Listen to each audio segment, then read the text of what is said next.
So we're gonna talk about section 3.3, which is basically solving quadratic equations by factoring, right? I did not want to spend too much time on section 4.1 or 2 because it's just graphing. And to solve a quadratic equation, when you graph it, you just have to find a point of intersection. In this case, we're not going to do that. We're actually going to do it analytically, right? So the first thing you need to understand is, what is the standard form and what is the factored form?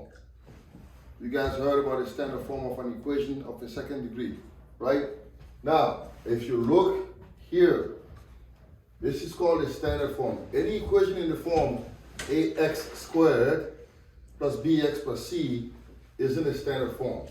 And this is a quadratic equation. Why is it quadratic? Because it makes a quadrilateral. No. Yeah, that's not why. It's quadratic because it's a second degree equation, right? Well, I know quadratic sounds like quadrilateral, but it's not. Quadratic means it's a second degree. What's a second degree polynomial? What is it? Who knows? Nope. Yeah? 4. Second degree meaning the highest degree is 2. So it's a second degree. If it's a third degree, it's a cubic function, right? Ax cubed plus whatever. This is a second degree, meaning the... Excuse me, Mr. Solani? Yes? Hi, do you have Sabrina? She just went to the restroom to explain. Okay, when she comes back, can you have her come to the front office for early dismissal? I shall. Thank you. Thank you. All right, so ax squared plus bx plus c, that's called a standard form. Does that make sense? Right? So I gave you an example here. We have x squared minus 8x plus 12. So if you see any equation in this form, this is called a standard form, right? Now, the next layer is called the factored form, which is self-explanatory, right? Factored form meaning it's like this. It's as a factor, okay? So we have a times x minus x1 times x minus x2. The example is x minus 6 times x minus 2. What's the value of a in this case? 1, right? A is 1, so it could be anything. But in this case, we chose to put a equals 1. Okay? Now, one of the questions that people are often encounter and they struggle with is this type of question. I say write an equation, a quadratic equation with roots negative 1/3 and 6. Do you even understand this question? Maybe. Okay, what this is saying is this. They want you to build the equation. And we know something. We know that the equation has 2 roots, meaning negative 1/3 and 6. That means that the equation is actually crossing the x-axis at some point, right? So because the equation has 2 roots, we can build the equation using the factored form. Does that make sense?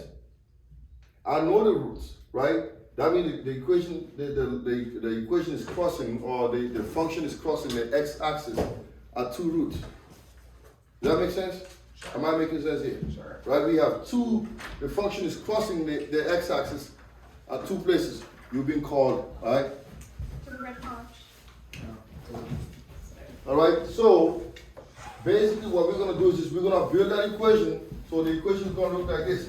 Now, they say write a quadratic. They didn't say write the quadratic. We don't obviously know the value of a, so we can call a 1.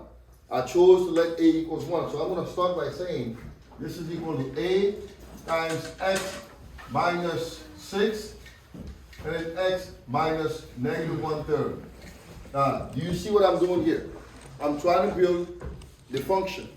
I've been given 2 roots, meaning these are the 2 solutions to this equation. I can actually build the function based on the roots, right? So now, to make my job easier, they didn't ask me for the equation, they asked me for an equation. So I'm gonna let a equals 1 to make my life easier because I don't want to do too much, right? So now I have x minus 6 times x plus 1/3. And this is the factored form. I can stop here and say I have found my equation. No one asked me for a standard form. They just say write a quadratic equation. I can stop here. Yes? What do we do if it asks for the quadratic equation? Say it again? What if it asks for the equation? Then I'm going to let you know that a is equal to 1 or a is equal to 2. I'll give you specific information. It won't just be like that, yeah. Does it matter which spot the 6 is in? No. Which spot? Okay. It doesn't matter because it's commutative, it's multiplication, right? I thought So now, if you want to go a step further, if I was asking you to find this in the standard form, to find this in the standard form, you will have to do what? FOIL, this whole thing. Multiply. So you have to do that to the standard form. You have to FOIL it. So x times x, x times 1/3, negative 6 times x, negative 6 times 1/3. So that gives you pretty much x squared plus the third x minus 6x, and then minus 6 times 1/3 is just 2, and you can go ahead and combine like terms, and this will be called the standard form. Does that make sense? So basically, this is just an introduction. We just need to know what is the standard form and what is the factor form. Now, we're going to learn how to solve quadratic equations, right? Now, if you look at this quadratic equation here, what do you see that is kind of odd about it? Like, I have 16x squared plus 8x equals to 0. What is interesting about this function here? Or this equation? It equals 0. 0, right? Usually, standard form is ax squared plus bx plus c. In this case, c is equal to what? 0, right? I just have two terms. I have 16x squared plus 8x equal to 0. So how would you solve this equation? How would you do this? Jack, how would you solve this equation?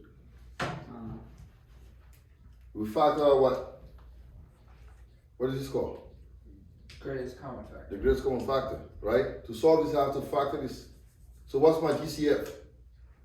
The GCF is not 8. It's not just 8. You have 8 what?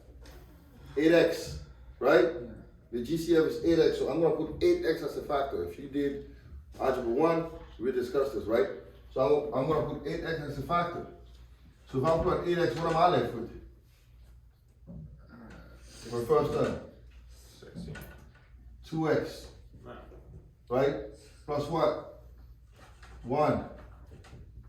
So do you see what I did here, right? Wait, You would put it be 8x, 1x? no 1, because 8x times 1 is what? 8x, Oh yeah. right? So when you factor out the GCF, you have to think in terms of division, right? So the greatest common factor of 16x squared and 8x is 8x. Does that make sense? Right? So if you put 8x as a factor, you're going to go, what times 8x gives me 16x squared? 2x, obviously, right?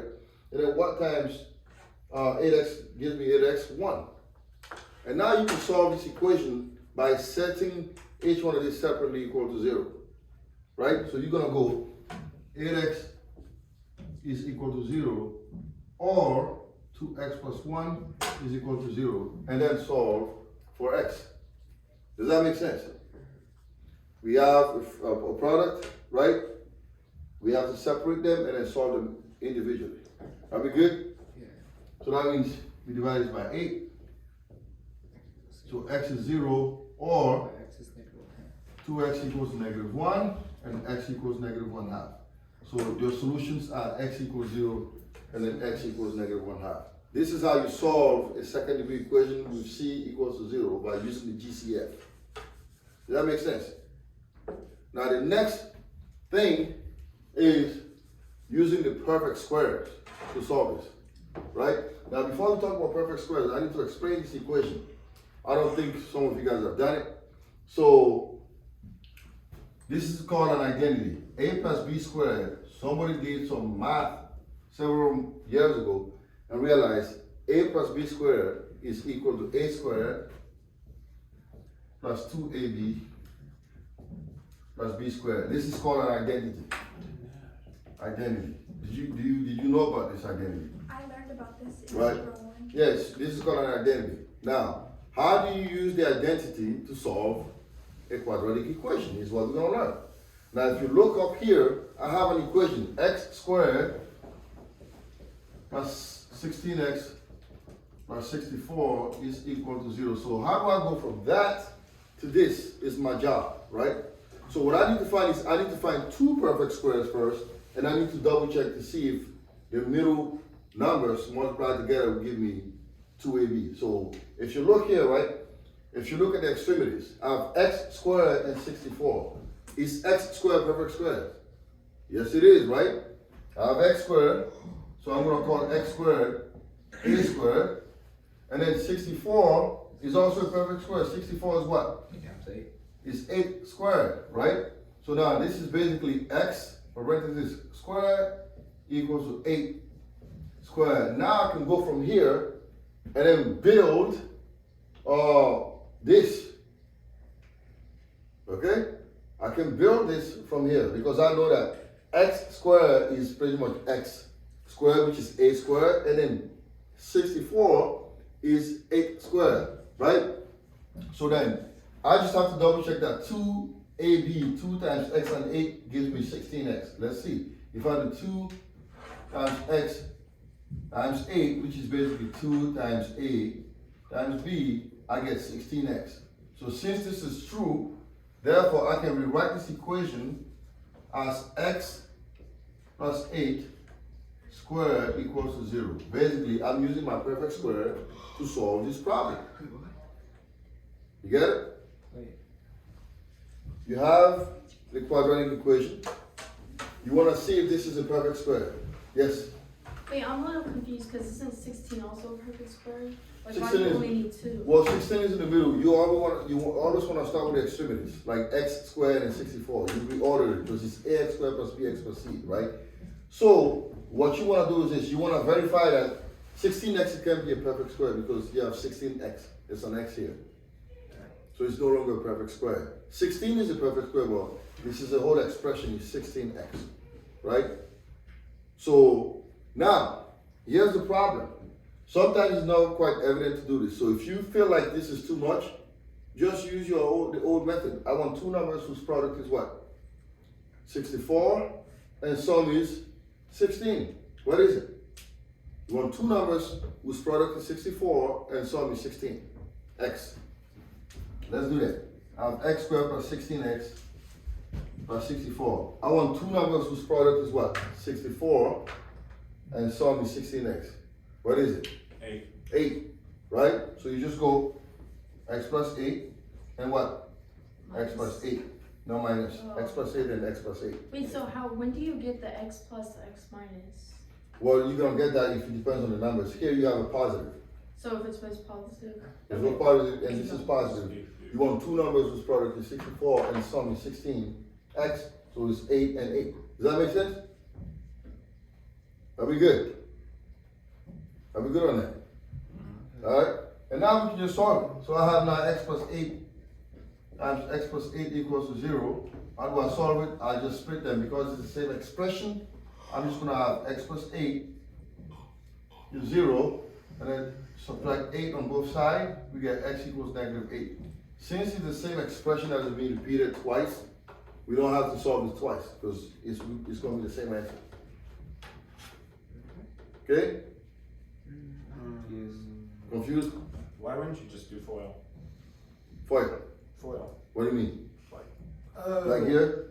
I'm trying to solve for x, yeah, never mind. right? Let me give you another example. Let's work on another one. You still gotta divide it to 1. Let's work on another one real quick. You see. Let me put this here. So what if I had x squared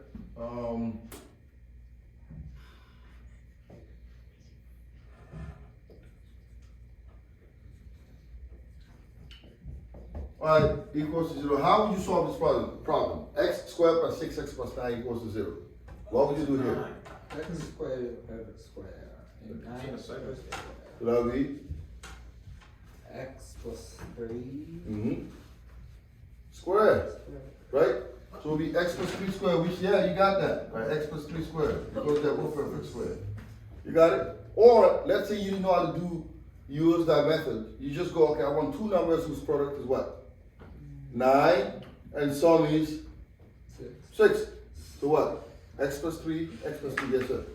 So will it always be equal 0 or? Yeah, because that's what we are solving. Okay. This is an equation that I gave you. So I want it to be equal to 0. So we So go it's just from here. -3? X will be negative 3. So x will be equal to negative 3. Alright? Now let's try another one.